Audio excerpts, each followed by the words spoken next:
This brings me to your conclusion, which said Joe Biden is not Richard Nixon. The hiding and the cover-up of his deterioration is not Watergate. I'm not entirely sure I agree, Jake, with that conclusion. Yeah, I'm not entirely sure. The next line is it is an entirely separate scandal. It is a scandal. Yes. It is without question, and maybe even worse than Watergate in some ways. Right. In some ways?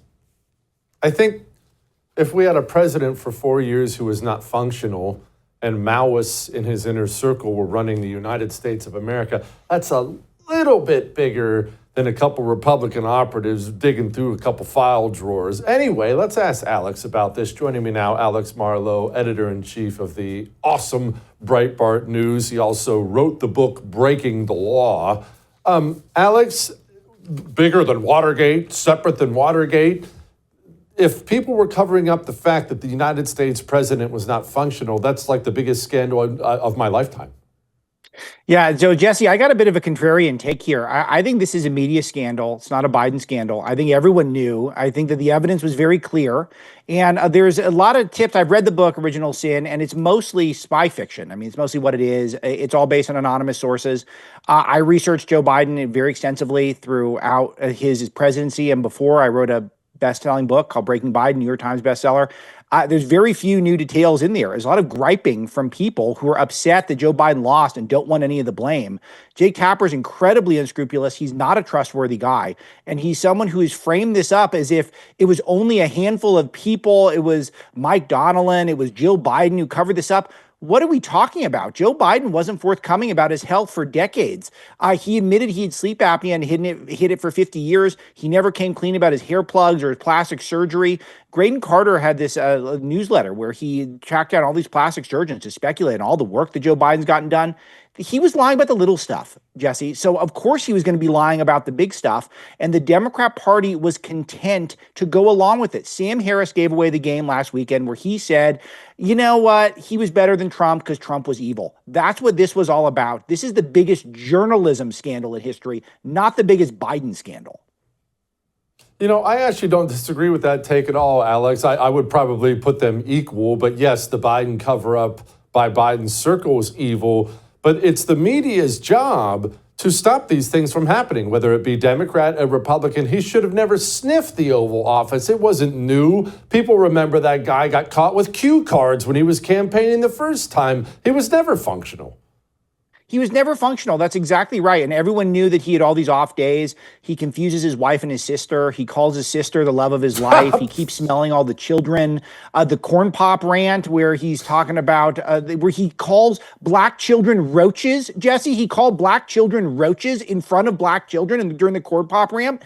And no one cares about this stuff. No, the media thought that he was the way to beat Trump. He thought he was the best chance. And also, the stuff that's in the book, everyone knows Kamala's a terrible candidate. Everyone knows she's not going to win either. That's why they stuck with him. So this was all open secret. There was no cover up. And it's one of these things where I feel like I'm taking crazy pills sometimes because I watch everyone speculate on Biden's health. And then they act when they're looking for someone to blame. They're looking for someone to scapegoat and think, oh, we've got it. We can point to these anonymous people who were in Biden's Oval Office with him, and we can just blame them. And then we have no culpability whatsoever. It's a dirty trick. And it's fine to fall for it because it's fun. Like, whatever. They're so lost on the left, Jesse. You know this as well as I do. Let them do this for a while, but it's just entertainment. This means nothing. Alex, I'm going to ask you something before we get back to a couple other things that I just asked Megyn Kelly, actually. Where does the Democrat Party go from here? Because you just mentioned they're scrambling, and I was marinating on this morning. They seem so lost. They're unpopular. The Republicans are not necessarily popular either, but they're way ahead of Democrats. Donald Trump is popular. The Democrats look like they don't have a chance, and they're never winning another election, which, of course, is not true. Parties come back when they're down. Yes. Where do they go from here? Yeah, it's really important. Two parts to that. The first one is let's take on our side. We have to stay on a war footing. We have to be fired up. We have to get the agenda through, and we have to continue to recruit charismatic candidates, always be looking ahead. We can't think of their weakness as an excuse for us to slow down. We've made this mistake in the past, and we can't do it. Jesse, I know you're wired as a fighter. I am too, and that's one thing I dig about you, and I think that's really important to look to the fighters right now. Don't look for people to sit in their heels and just enjoy the moment. That said, the Democrats are so lost, it's unbelievable. Everyone in their party has old ideas. They're not charismatic. They can't decide, should they do dark woke? Even AOC, who's their only hope, really, is she's reheating abolishing ICE.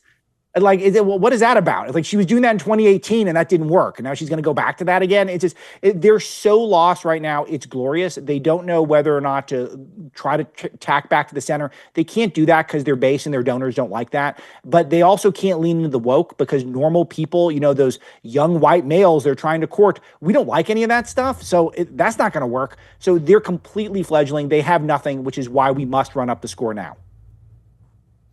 Alex, I want to go back to something you mentioned after my first question because it brought some things to mind. You mentioned Joe Biden's hair plugs, his plastic surgery. It's not just some funny side thing. No. This is something those of us who've been following politics for a while have known about. It's been joked about in political circles forever.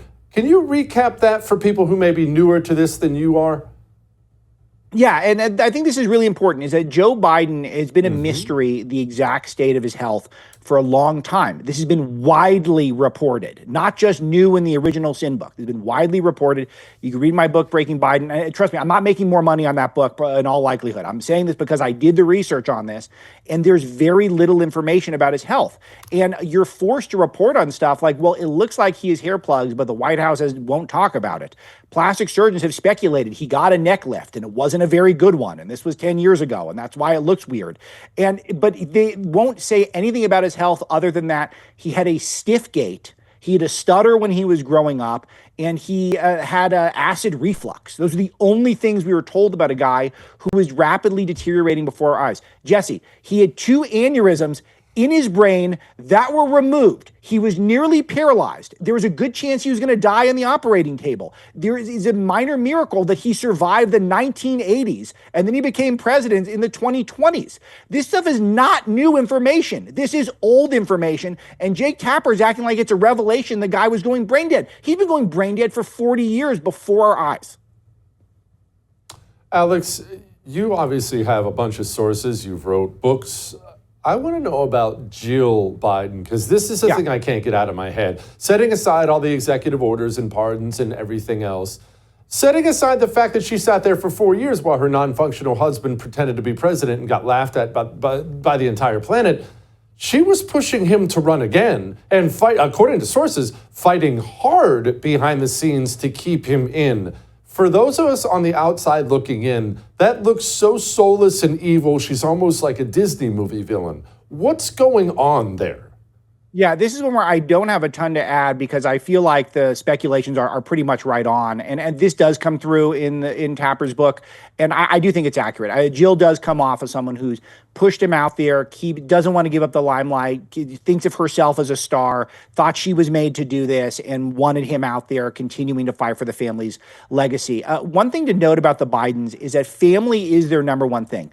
Joe's ambition was a huge deal. He wanted to be president since, the 19th century. I mean, whenever he was born, 150 years ago. He's wanted to be president that long, that's for sure. But the family completely bought in on it because he was their meal ticket. He was their ticket to fame. He was their ticket to fortune. He was their ticket to, whatever is the next phase for them, legacy, etc. She loved the magazine cover. She loved the glamour. She thought of herself as a star. She did not want to give that up, especially not in humiliating fashion. So that is where I feel like the reporting has been pretty clear. She's a villain in this. Absolutely. Alex, thank you, my brother. As always, appreciate you, what you guys do. Appreciate you, Jesse. Thank you.